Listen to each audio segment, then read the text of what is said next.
What is up, Waffle Gang? I do hope you're well. My name is Mark and today we're looking at some more r/Am I the Butthole? If you'd like to skip the initial waffle, timestamps are in the description and along the timeline below. But if you are new here, please consider hitting that like, that subscribe, and maybe that notification bell too. A huge thank you to each and every one of you, as always, for being here, for taking the time out of your days to come here.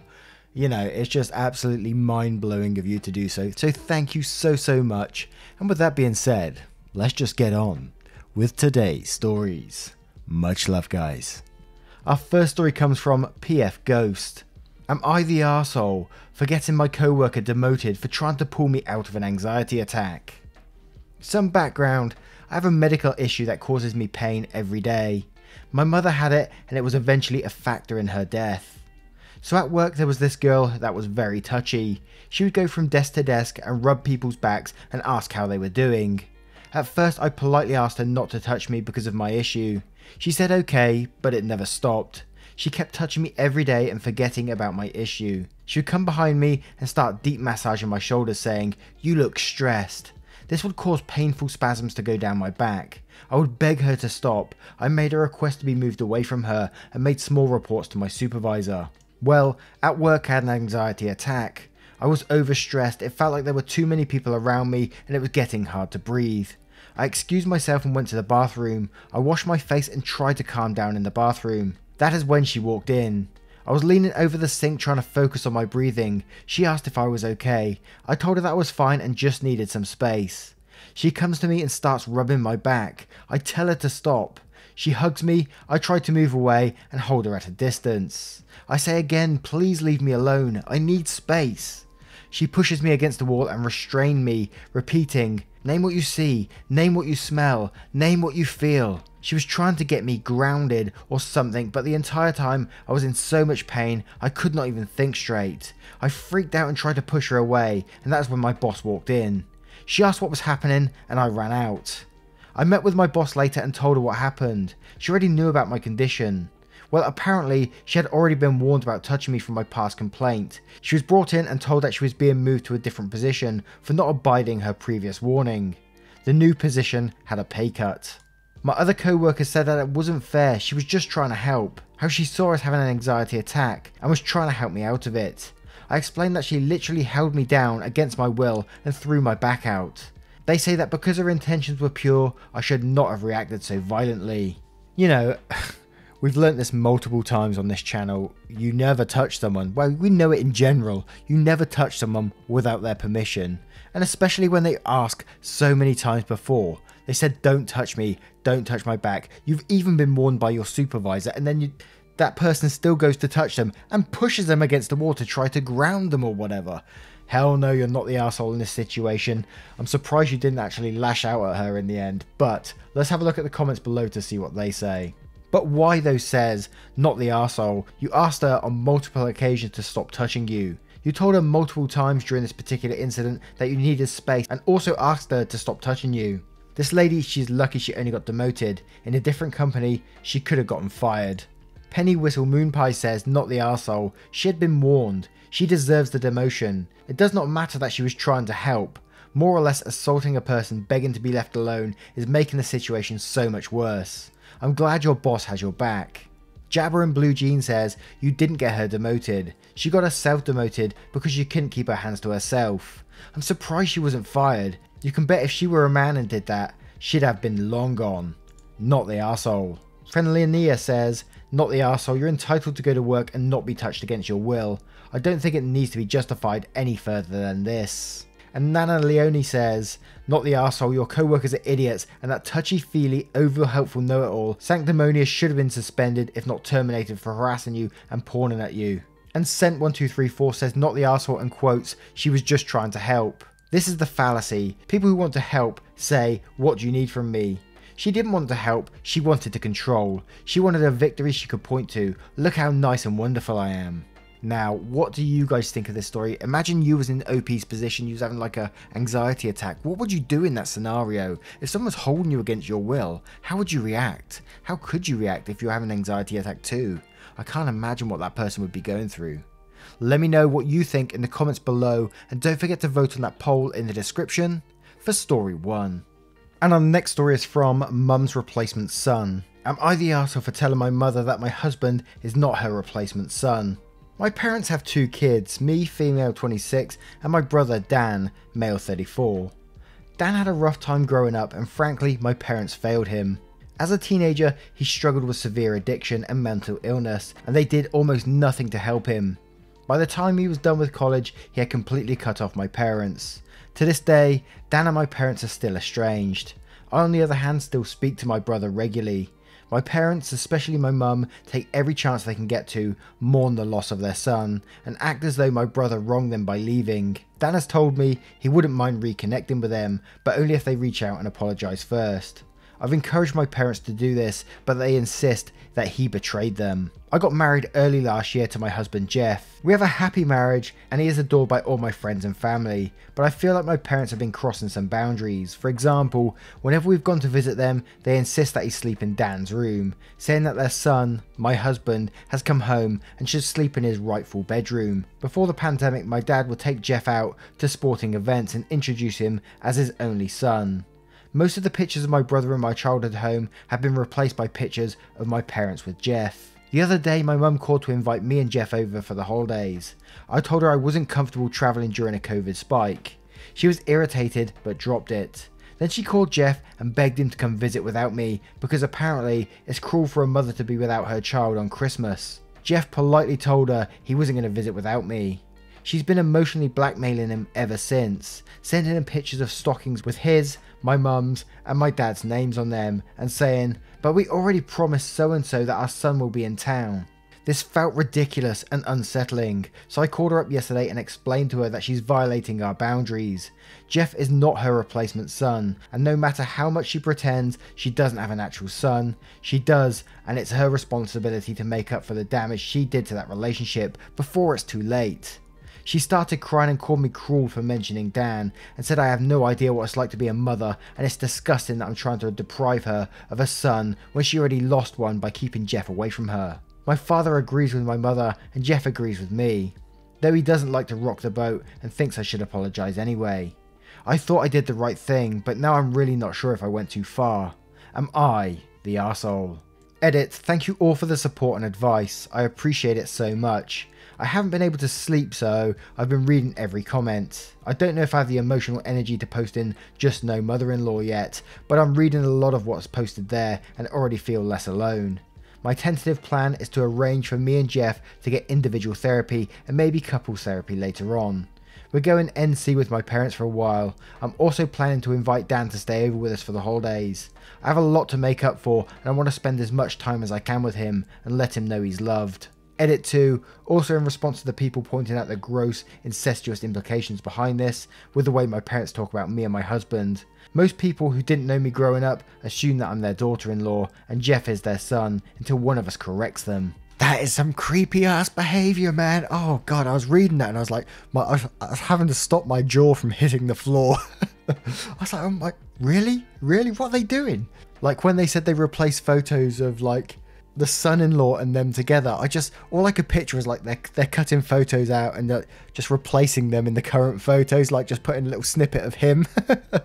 So creepy. And also the whole stockings thing as well. They didn't buy one for the daughter, but they bought just for the parents and the son-in-law. Ooh, that's too weird for me, man. Not the arsehole. But Slarty B says, not the arsehole and your parents sound hella abusive emotionally. If you plan on having kids, set your boundaries well before you start that journey. Here for Am I the Arsehole says, I read this wearing a Pikachu face, for real, not the arsehole, so not the arsehole. Your parents sound mentally unbalanced. This is seriously unhealthy behaviour and will have a negative impact on your marriage, because to them, you got married, your husband is better than their son. They don't have to be responsible for the emotional upkeep like they did with their teenage son, so they're replacing their son with your husband so they can feel good about their son, while they're still maintaining a role of victim where their real son is concerned. That is convoluted beyond all reason, and you need to make some very firm, very lasting boundaries with them. How are they going to act if you and your husband ever have a baby, especially a boy? When they overstep your parenting boundaries, it will be to talk about that baby as their baby, how they raised him, etc. I'm definitely extrapolating here, but it isn't exactly a reach to think they will not only continue this behaviour, but escalate it. Evil Mel says, not the arsehole, your parents have a few screws loose and need therapy. It's time for Jeff to set some boundaries, like them telling everyone he is their son. He is not their son, Jeff is a son-in-law. And Del901 says, did I read that right? Stockings for them and your hubby, but not you, not the arsehole. Then OP replies, yes, stockings for only 3 of them. Creep me the hell out. Wow, that is really weird behaviour. What do you think's going on in this story? Let me know in the comments below, and don't forget to vote on that poll in the description for story 2. And our next story is from Conflicts and Stuff. Am I the arsehole for saying there's no point in my mum and I having closure when she's already dead to me? I'm 27 male, my parents were 18 when they had me, and up until recently I had 0 contact with my mum, for the reasons below. Number 1, she was a party girl when I was growing up, so I was always watched by my grandma instead of her. It was obvious she wasn't that interested in being a mum. 2, cheated on my dad constantly behind his back since he was working so much. 3, this is the major one, I was diagnosed with leukemia when I was 9. What did she do? Took off because it became too much and she couldn't handle it. My dad was there for me every step of the way. I survived, but that deeply messed me up for a long time. My dad was the best ever and he had me in therapy for a long time after to get over the hurt she caused. She didn't come back. I finally got to a place where I didn't care anymore and considered her dead in my mind. The most surprising thing I learned recently is now she's the one with cancer. My aunt told me it's terminal and she doesn't have that long left. They said less than a year, but I don't know how long she's had this diagnosis. Everyone in my family knows what she did. The only person who stayed in contact with her was my aunt, her sister, and she tells me my mum has changed a lot. All she wants is to talk to me before she dies so we can have closure. I told my aunt exactly what I said in the title. I can't see my mum and listen to whatever excuses she has when in my mind I've already let her go. There's no point in bringing up old shit when I've moved on, and if she just wants this so she can leave this earth with a clean conscience, then I want to see her even less. My aunt didn't like any of what I said. We did argue back and forth trying to defend my mum because she is full of regret and it's important to find it in my heart to do this. She's telling everyone now and a lot of them are torn. Some of them get she did the same to me, so I don't owe her, but others are being vocal about how I should be the bigger person and I shouldn't be talking like that about her. The sad part is family who I care about saying these things, so it's making me feel conflicted if I'm being an a-hole. Not that I plan to see her, but still, these are people who saw what she did to me and are telling me I'm somehow in the wrong. As you said in this story, I think the only closure that would happen in there is closure for her, not for you. As you said, she's already gone to you. She's nobody. She's a stranger to you. She left you when you had leukemia and abandoned you. How messed up is that? And now she wants closure for herself because she feels guilty of what she's done to you. And that is totally your choice whether you want to go down that road, and I wouldn't blame you for a second for not wanting to bring that up again in your mind. You've been messed up enough from this, you don't deserve it anymore.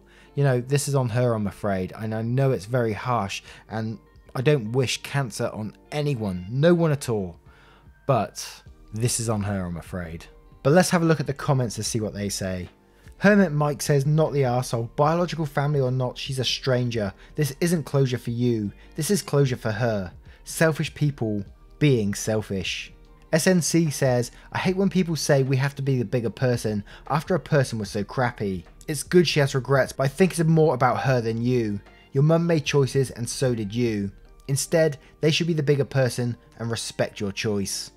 Wayfaring Panda says, a couple of years back my estranged uncle reached out to his siblings. My father is the eldest, wanting to reconnect before his cancer ran its course. Dad's response was resounding, firm no. It baffled me, honestly, despite the rift being so bad that I never met my uncle in my entire 30+ years. I only knew some of the stories and I didn't pry for more, but the idea of denying someone a chance to apologise, even if my dad had no intention of giving forgiveness, was just strange to me. I can honestly say Dad doesn't regret that decision. He didn't think twice, he never backed down, even when his sister pushed, and he's been totally at peace with it. Do what's best for you, even if those close to you don't understand. In this situation, only you know what's best, not the arsehole. An Indolent Coyote says, not the arsehole, your mum was never there for you when you were ill, and from what I can read, never there for you period. In my opinion, you have no obligation to forgive her for any of it and no obligation to make her feel better about it. I only hope you have thought your decision through so that you won't regret not talking to her later in life. If so, do what you feel is right for you and not for your family, or some of them thinks you should do. Also, what does your dad think about all this? Have you talked to him? Will he be going to see her? OP replies saying, yes, he knows, doesn't really care, only that whatever I decide he'll fully support. He already knows my feelings on my choice and is fine with it. And what a good dad too, to have your back no matter what. I like that. Now, what do you guys think OP should do in this situation? Do you think they should go and visit their mum and so they can have this closure that the mum wants? Or do you think OP should just stay away from it, you know? She made her choice a long time ago. Let me know in the comments below, and don't forget to vote on that poll in the description for story 3. And our next story is from Master Professional. Am I the arsehole for defending my father after he made some comments about my wife breastfeeding, but then apologised? So to be clear, I'm not defending what he said. It was rude and I told him that myself. What I'm defending him on is the fact he said it, apologised, my wife accepted, then she followed up by sending a harsh message to him after the fact.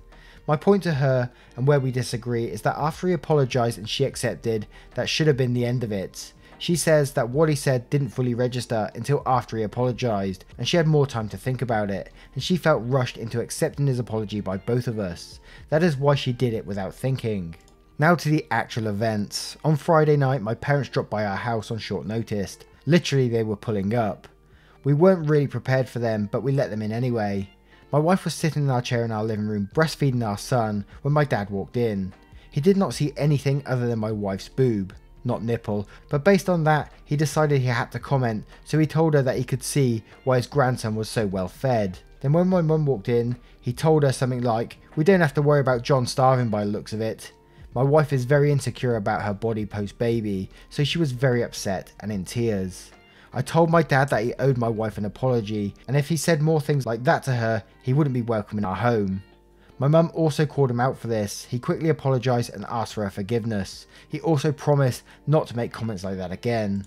My wife was still upset and not saying anything, and I did say to her that I thought my dad meant his apology and I hope she could forgive him. I think this is what she means by saying she felt rushed. She said she accepted and he apologised again. Then my parents left. I thought that was the end of it because it seemed like we worked this out. I found out today that my wife sent my dad a message the next day, raking him over the coals for what he said and telling him he was a pervert, disgusting, and she didn't want him in her home again for a long time. My dad was definitely an arsehole and probably deserved what she said, but I think it's an arsehole move to also accept an apology and then bring the issue back up again, which is what I told her. I think she is entitled to say what she did, but not after the fact, and the issue was considered resolved. This is why I think she also crossed the line, although I think what she did was nothing close to being as bad as what he did. She was upset I defended him at all, and said I was an arsehole for not fully supporting her. Am I the arsehole for defending him on this point? Ginger Ryan says, you're the arsehole. To be honest, I'm on your wife's side. Comments like those from men make women feel extremely vulnerable and uncomfortable. We deal with that on a daily basis, and to have that happen to you in your own home is horrible. What your dad did is sexual harassment and something you could get fired over if it happened in the office. He sexualized your wife while she was feeding your child. Read that again. Doesn't matter if he apologized, your wife does not feel safe around him right now, and you 100% need to respect that. If my father-in-law said that to me, I wouldn't want him around me either. I wouldn't trust or feel comfortable with him, probably ever again, honestly. What he did was shameful, and your wife has every right to set boundaries. You need to be on her side. Music with Roxin says, you're the arsehole. She was blindsided by your father and probably felt a lot of pressure to accept the apology in the moment with you and your mother there. She's allowed to feel more upset by it when she really realised what had happened. An apology does not wipe out the action out of existence. Your father hurt your wife and you don't get to decide it is all gone and done with for her just because he apologised. She can decide when she needs more time before she is comfortable around him, and he needs to hear that an apology he was forced into by his wife and son won't take all the hurt he caused away. Maybe some lasting consequences will make him more careful about what he says going forward. And Wildferal Fun says, you're the arsehole. Your wife is allowed to feel traumatized by his invasive commentary about her body when she was vulnerable. You did pressure and put her on the spot to sweep this under the rug. His actions were not just an off-the-cuff reaction. He reiterated his inappropriate comments to your mother. Your wife has no say in if they were welcome to visit because they showed up without notice when she was busy. Don't you think you owe it to your wife to not let someone who shames her and leers at her body into your home? Now, what do you think of this scenario? How do you think Opie should deal with it going forward? They're clearly the arsehole in this situation, but what do you think they should do? Do they totally ban the father from the house? Or do they try and find another way around it? Let me know what you guys think in the comments below, and don't forget to vote on that poll in the description for story 4.